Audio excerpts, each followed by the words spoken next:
você falou do senhor... qual é que é mesmo o nome dele lá? O Bento Ribeiro? E parece que ele tava num debate aqui com o senhor Ian Neves. E aí, Mentira. Que você acha? Olha aqui. É real ou é... real. O pessoal pediu aqui pra avisar que o Bento Ribeiro é da MTV, viu? Sim, ele fazia o... Furo MTV, acho que era, né? Exatamente. Ele esteve aqui com o Ian Neves. Bora ver isso aqui. Se as pessoas que mais trabalham são as mais recompensadas, por que as pessoas que mais trabalham de verdade são as mais pobres? Pausa. Eu vou responder essa pergunta tudo bem.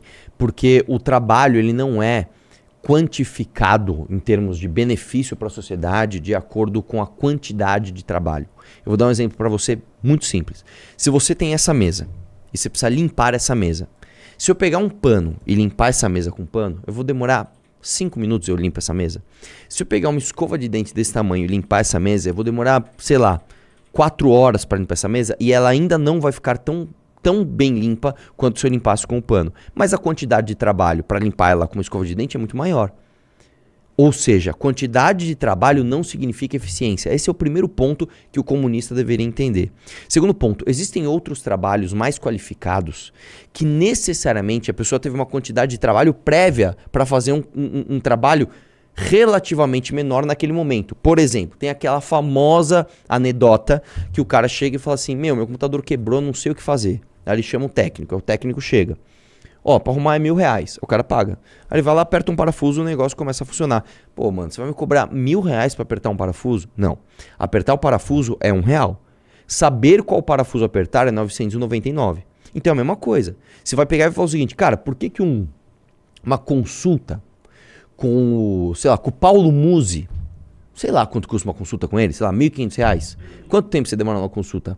20 minutos, meia hora. Porra, R$1.500 por meia hora com o Paulo Musi? É. Porque para ele prestar esse serviço de R$1.500 a cada meia hora, ele teve que estudar 10 anos. Então, primeiro, quantidade de trabalho não é eficiência de trabalho. Número 2, qualificação prévia para determinado trabalho também é um trabalho, só que previamente não remunerado. Resposta fácil para dar, vamos lá. Empregos que são considerados mais simplistas, vamos dizer assim, não um cara que você tem que aprender para ser um cirurgião, sei lá, de cérebro, né? Vamos dizer assim. Não é mais, certos empregos não tem que ser mais valorizados, talvez que outros? Não, primeiro, não. Pausa, não! Então peraí, deixa eu ver se eu entendi. Um lixeiro tem que ter o mesmo valor social de trabalho que um cirurgião? Então não tem mais cirurgião, irmão.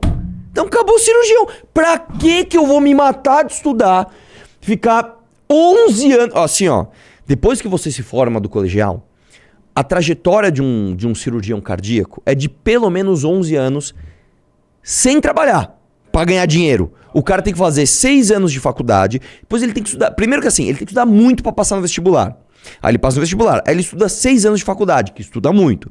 Depois que ele estuda 6 anos de faculdade, ele tem que fazer uma residência, ele tem que estudar pra passar na residência. Aí ele faz mais 2 anos, 3 anos de residência.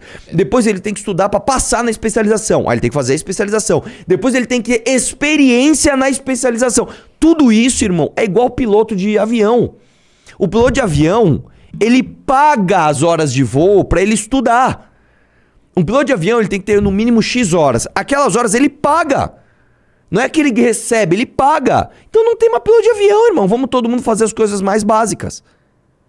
Vai lá. A questão é... E eu vou te dizer também, quando você... Com que você vive num regime comunista onde todo mundo basicamente tem o necessário... O que você almeja o quê? Comprar o quê? Ter o quê? Qual é o benefício de você viver todo mundo basicamente igualitário e ninguém...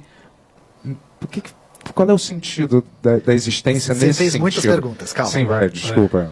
Primeiro, vamos falar sobre a Coreia Popular, que é uma coisa que me instiga bastante, né? A Coreia... As informações são essas que a gente tem. A maior parte das informações da Coreia Popular que chegam até nós vem de uma agência da Coreia do Sul, que é a agência Radio Free Asia. Isso é uma falha de quem? Olha, as informações que eu tenho do que eu gosto não vem de onde eu gosto, vem de onde eu não gosto. A culpa é de quem? Vai lá. Asia, que é existe Radio Free Europe também, né, que é agências basicamente financiadas pela CIA para criar desinformação e propagar essa ideia de que a Coreia Popular é inimiga do mundo. Pausa. Responde a pergunta, irmão. Responde a pergunta, vai lá. Atravessa a fronteira para trabalhar na China todo dia.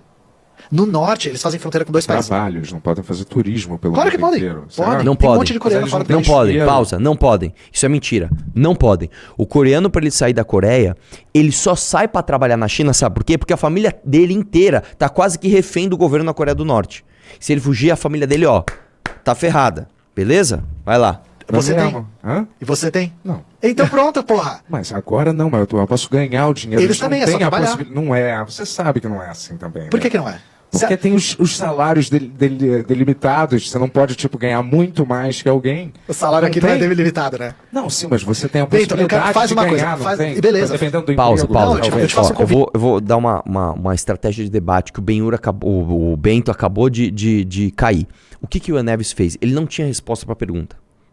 A pergunta foi, cara, qual o objetivo que você tem numa sociedade onde todo mundo é igualitário, ninguém pode ganhar mais nada, ninguém pode comprar nada, todo mundo é igual.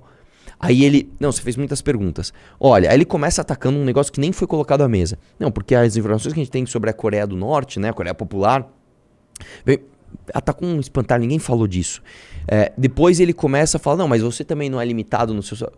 Cara, mas claro que sim, velho. A questão é que aqui você tem nenhum outro sistema de propriedade privada que não o capitalista, nenhum outro sistema, você tem tanta transição de classe social quanto no capitalismo. Você tem muito pobre ficando rico, muito rico ficando pobre no capitalismo.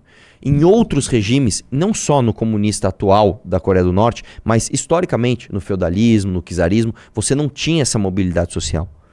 O capitalismo é o mais, como é que eu vou dizer assim, é o mais apropriado para você mudar de classe social, seja de baixo para cima, seja de cima para baixo. Vai lá. Pete, chega próxima vez que você pedir um iFood, olha pra ele e fala assim, obrigado. Sabia que você tem a possibilidade de viajar ao mundo, é só você querer? Não. Mas você tá deturpando. Que, cara? É óbvio que não é só querer. Claro que a gente precisa se esforçar e ter um emprego. Não, você precisa da sorte. Sorte? Não, cara. Talento, competência. É uma combinação de fatores. Você precisa de sorte? Claro que você precisa de sorte. Não é uma corrida onde todo mundo sai do mesmo lugar. Se você pegar o filho do Elon Musk, ele tá saindo do mesmo lugar do que o filho da diarista aqui? Não, cara. É óbvio que não. Tá? Mas não é só isso. Não é só isso. Cara, puta, por isso que esses Ian Neves da vida não aceitam debate com a gente. Não, ironicamente, Arthur, ele deu um exemplo que é a própria refutação daquilo que ele falou. O cara do iFood, se ele fizer 3 entregas no dia e parar, ele vai ganhar tanto. Agora, se ele fizer 30 entregas no dia, trabalhando mais, se empenhando mais, ele vai ganhar mais. Sim, mas eu vou te dizer uma coisa. A gente tem que tomar cuidado com esse discurso, porque esse discurso cai no que alguns esquerdistas, de forma até razoável, criticam, que é ela. Então, se o cara não tem o suficiente, é porque ele não se esforçou o suficiente. Não é isso. Às vezes, realmente, a pessoa... Eu vou dar um exemplo pra você. Vamos supor que você vive numa família relativamente abastada. Você tem dinheiro. Só que por algum problema, a sua mãe ficou muito doente, ela não tinha plano de saúde e você vai ter que gastar muito dinheiro com a doença dela. Cara, é um negócio de azar, cara. Você pode ter até nascido numa família rica, mas você vai ter que gastar todo o seu dinheiro com a família de alguém que você com a saúde de alguém que você se importa. Isso também está na conta. Então, a meritocracia, uma coisa que as pessoas têm que entender é o seguinte, a meritocracia, ela não é como a esquerda tenta vender, ou até como alguns liberais acham que seja, que se você se esforçar mais, você vai ter mais resultado. Isso não é verdade. Isso não é verdade. A meritocracia é sobre eficiência. Não é sobre esforço. Meritocracia é sobre eficiência. Entendeu? Não é nem sobre eficácia, que é diferente. Eficácia é você atingir ou não o objetivo. Eficiência é o quão fácil ou quanto de energia você gasta para atingir um objetivo. É sobre eficiência.